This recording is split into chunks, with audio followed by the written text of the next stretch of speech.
Disclaimer. Everything Wrong with Dragon Ball Z is coming next, and it has the potential to rustle more jimmies than ever because of its complicated history. If you want to hear the long version with the history, then watch on. Otherwise, the short version is, I'm using the Orange Brick DVDs because of reasons, so you've been warned. Now for the long version. Obviously, I'm assuming you know what DBZ is, because that's kind of the point of this show. You already watched it, now we go back and see the mistakes. For most Japanese anime, there's a Japanese version and an English dubbed version. You're allowed to like whichever you want, and for many people it's simply a matter of what you grew up exposed to. It's a little more complicated with DBZ though. When DBZ first came out in the US, Funimation outsourced its dubbing to a group in Canada called Ocean. Oh, you're gonna hurt yourself doing that one of these days. I'm fine. Where's Gohan?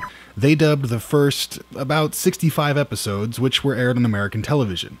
Then, when the show's popularity grew, Funimation decided to dub the rest of the series in-house with their own actors. You're going to hurt yourself doing that one of these days. I'm fine. Where's Gohan? Also, the show's music was almost entirely composed by a man named Bruce Faulkner for the Funimation version.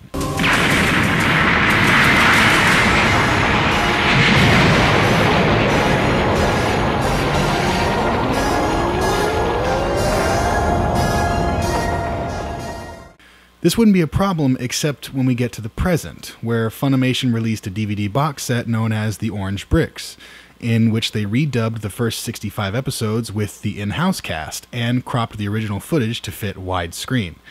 Just about everyone can agree that the cropping was bad.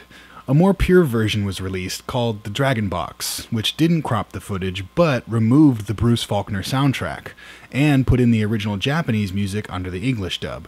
But still no Ocean dub for the first 65 episodes. If you're with me so far, you might be saying, what does all this matter? Well, the problem we have is that besides the usual people who will yell at me for using English language episodes, now I will also be yelled at by people for not using the Dragon Box version of the English language episodes.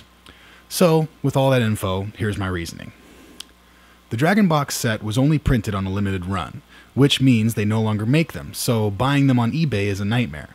Any given volume of the 5-volume set can cost $50 to $100 alone right now.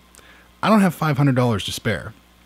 Also, because the market was saturated with the orange bricks, sheer numbers state the likelihood of this format being the one people see goes up. Personally, I grew up watching any anime on Toonami.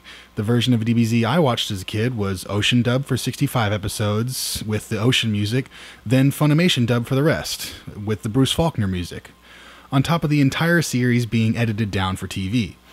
There's no way to see this version commercially, but I don't mind too much because I'd rather have the uncut version anyway. But personally for me, and I'm not sure how many more people, I would love to have the uncut and uncropped Funimation dub with the Bruce music. But that doesn't exist either, so the closest I get is the Orange Bricks, unfortunately. So the deal is, these are what I'm using. I'll make sure not to do any sins based on music placement or screen cropping as I chose this version, and everyone can keep quiet about this best of a bad situation that we're in. And as for me not using Japanese dubs, I kinda just explained it here, but if any of you honestly want my opinion, then ask me without being disrespectful about it, and I'll happily elaborate more in another video or in the comments. So without further ado, go watch Everything Wrong with DBZ.